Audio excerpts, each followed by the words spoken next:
Почитувани, го следите неделното интервју на Радио Слободна Европа. Денешен гостин е националниот координатор од Независниот синдикат на здравствените работници, господинот Боби Бојчевски.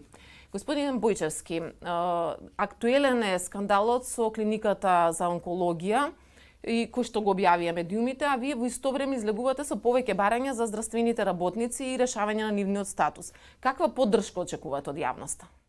Не може 10-20 луѓе, хипотетички кажано, да го црнат образот на 22 до 25 илјади здравствени работници, мислам вкупно на здравствен персонал, административно-технички персонал, здравствени соработници, психолози, логопеди, медицински сестри, негователки, болничари, доктори и така натаму.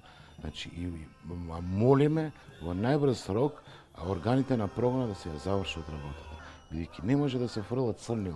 Во здравството имаме хумани луѓе, луѓе кои што ќе ве пречекаат со насмевка, луѓе кои што работат со дневно по 20-30 пациенти. Знаете, со некои пациенти кои имаат и самите нив не може да се справат, и луѓе кои што се едноставно беа херои пред 2 години, каде што сега државата ги остави, ги изманипулира и едноставно се осеќаат дискриминирани. А од друга страна, даваме поддршка на протестот, даваме и замолуваме што побрзо да се реши случајот со здравствените профитери на онкологија. Јавно, со име и со презиме, значи тоа е невиден скандал. Сепак има совесни во вашите редови, токму како што здравствениот работник кој што и го пријави случајот до медиумите. Колку често сте сведоци на вакви или слични ситуации, колку се подготвени медицинските работници да сведочат за сличните скандали кои што се случуваат во здравствениот систем? Јас како представник на здравствените работници, запослен веќе 30 на години во здравствениот дом на Скопје. Значи здравствениот работник не трпи неправда, здравствениот работник има полагана Хипократова заклетва. Значи, секој свесен, совесен здравствен работник го пријавува тој случај. Значи, ја не можам да сватам, да се навртам на претходното прашање. Каква совест имаат тие луѓе? Бевте еден вид херои во корона кризата, Да. Сега се чувствувате ли изневерено со оглед на тоа што имате низа барања за статусот на здравствените работници? Во текот на летниот период, значи, имав контакти, ја прошетав цела Македонија. Од Крива Паланка до Струга и така натаму. Значи, револтот е голем. Револтот, ова е последното скалило. Значи, под нас има дно. Значи, платата на сите здравствени работници, од административно-техничка, да не се повторувам, до докторот е подпросечната плата. Тука имаме најзагрозени категории. Ви кажувам според колективниот договор, од прва група на сложеност до четврта група на сложеност се со нето плата од 22.000 до 25.000. Тоа ви кажувам медицински сестри со средно образование, лаборанти. Значи, тоа е нонсенс. Како да преживеете човек? За мене се тие херои што остануваат во државата со таа минимална плата, да работат и понатаму и да се грижат за пациентите. Кои сектори се најпогодени од целиот здравствен систем на здравствените работници во однос на сите овие барања кои што ги имат? Значи, како што напоменав и до сега што зборев, ние имаме околу 22 до 25.000, значи бројката на здравствени работници се менува. Најпогоден сектор моментално во здравството, кој што сектор земаат под просечната плата од 30.000 денари, е хигиеничар, првата група на работна сложеност, општи работници, возачи во амбулантни возила, возачи во итна медицинска помош, техничка служба, референти книговодство, здравствени соработници со високо образование, правници, економисти. Значи, ние сме еден суш, како синџирот на исхрана што е во држава, на секаде, ние сме синџир поврзан, каде што ако ја снема една алка, не може да работи другата алка. Значи, поврзано е од хигиеничар до доктор, до хирург и така натаму и така натаму. И ако се откачи една алка, многу лошо е. Да, но вие имате мал процент од членство од сите здравствени работници во земјава. Каква ќе биде поддршката Значи, на територија на Република Македонија, нашиот синдикат брои околу 2500 члена. Тоа се околу 10% од 10%.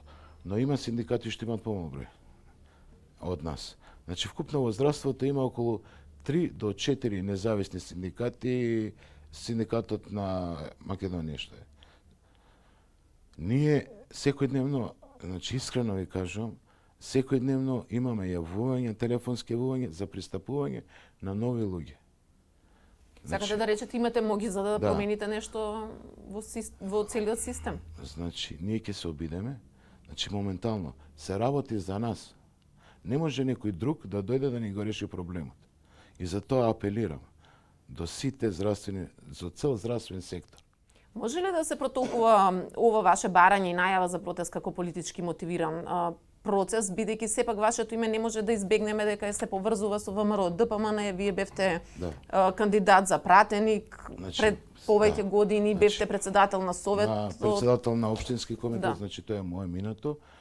Тоа е моје минато и не се срамам, се гордам со тоа моје минато. Тоа е до 2016 година. Поради семејни причини, јас од 2016 година се повлеков од сите функции и од партиски, од секаде. Значи ја имав некои семејни причини што морав да бидам дома, да се посветам на мојата фамилија. Јас 10 години не бев никаде. Ни сум во партиски определен, ни сум сега член на партија, значи јас всушност се вклучив во синдикатов пред 2-3 месеци. Од тоа што ги слушам секојдневните разговори меѓу нас, меѓу луѓе, меѓу вработените. А сте разговарале со опозицијата, дали ќе добиете поддршка од нив доколку има протести? Значи јас настапуваме самостојно како независен синдикат. Значи ги замолувам уште еднаш апел, луѓе, заборавете на синдикати, заборавете на партии. Никој нема да ни го реши проблемот ако ние заедно не се сплотиме и не искучиме.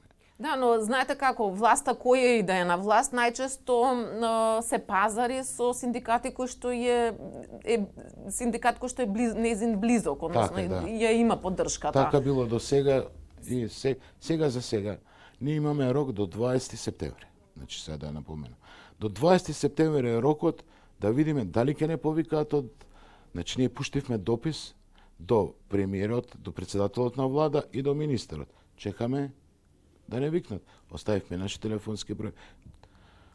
Ако немаме никаков допис, немаме координативно тело. Значи јас не сум само овој независен синдикат. Овој независен синдикат е под Конфедерација на синдикати на Македонија, каде што имаме ние активисти ни цела Македонија, не само во здравство, полиција, образование и така натаму. И сите сме активни на терен, значи, и сите си ги бараме нашите права. Не очекувам поддршка од никоја партија, не очекувам поддршка од никој. Сепак дел од барањата, барем на дел од синдикатите, беа прифатени, односно не само на здравствените работници, нели 10% покачување ќе има од месец септември на платите, на септемвриските плати. Вие не се согласувате со тоа, има таму видовме и представници од други здравствени синдикати и тие како да се согласија со ова решение на власта. Дали вие се согласувате? Има ли раздор меѓу синдикатите? Значи, посебно... искрено ви кажам, ваква сплотност меѓу синдикатите не памтам до сега. Значи јас ова не го изјавам, значи јас сум во контакт и со сите 3-4 синдикати што се како независни и со синдикатот на здравствените работници што е ССМ. Значи секојдневно сум во контакт, ние сме колеги, се гледаме. На овие 10% кои што се сега донесени, барате додатни 30%. Имате и други барања освен покачувањето на платата, промена на колективен договор, кои се барањата? Вака, сега да ви ги објаснам барањата кои што се пуштени. Првото е 30% покачување на платата на сите. Од техничко-административен персонал, здравствен соработник, доктор. Второто е колективниот договор. Овој колективен договор што е моментално, не знам кога е напишан, е најлошиот во историјата на што постои здравствениот систем на Република Македонија. Зашто?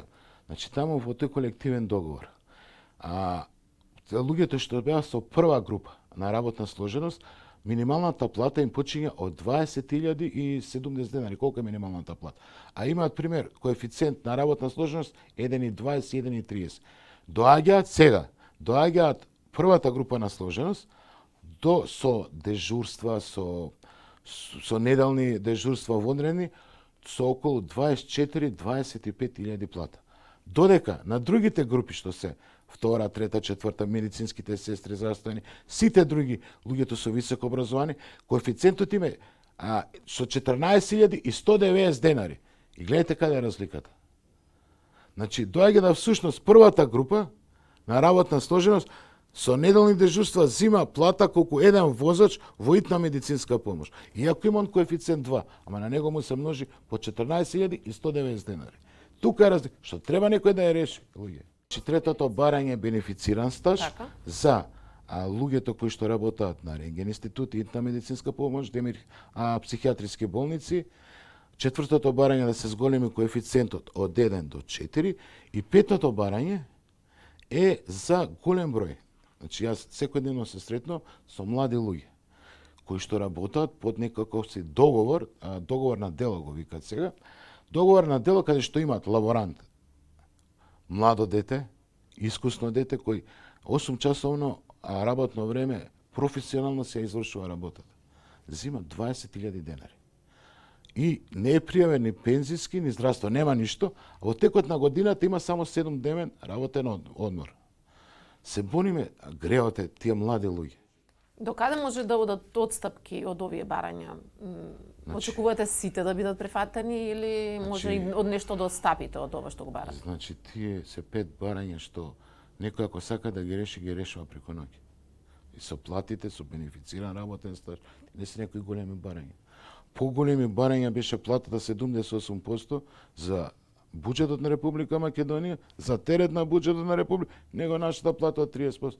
Нека се израчуна 22, колку сме да сме 25.000 вработени. Просечно платата кој е, на тие да се даде 30%. Тоа е тоа. Мораме, уште еднашка напоменувам, ние сме амортизери.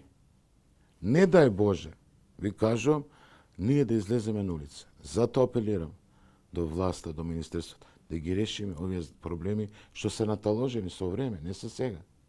Но сега имаме таква галопирачка инфлација, што 10% што ќе го земат за септември, тоа е више потрошено.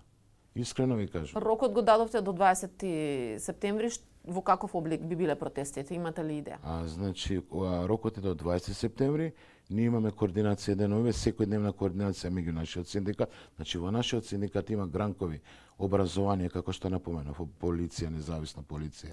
После имаме транспорт и врски. Сите тие би излегле на протест или само подршка, ваш? да. Значи, вкупна бројка на нашиот синдикат, значи тоа се, ќе ги кажем, се околу на 20 до 25.000 што ги имаме, освен здравствени работници.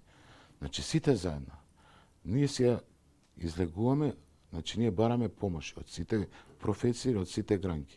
Исто апелирам до Сдружение на медицински сестри, лекарска комора, Сдружение на хронични болни. Сите тие да излеземе, да ни помогнат, дека се работи лично за нас, за едноставност да го можеме да го преживееме месецот. Треба да свати власта. Значи министрот сега е функционер, он е од нашата фела. Ќе се врати назад, пак ќе се врати на таа плата од 40-45 до 50.000 денари. Ви благодарам на интервјуто. Ви благодарам на гостувањето и што ме повикавте да бидам ваш гост. Го следевте неделното интервју на Радио Слободна Европа. До гледање.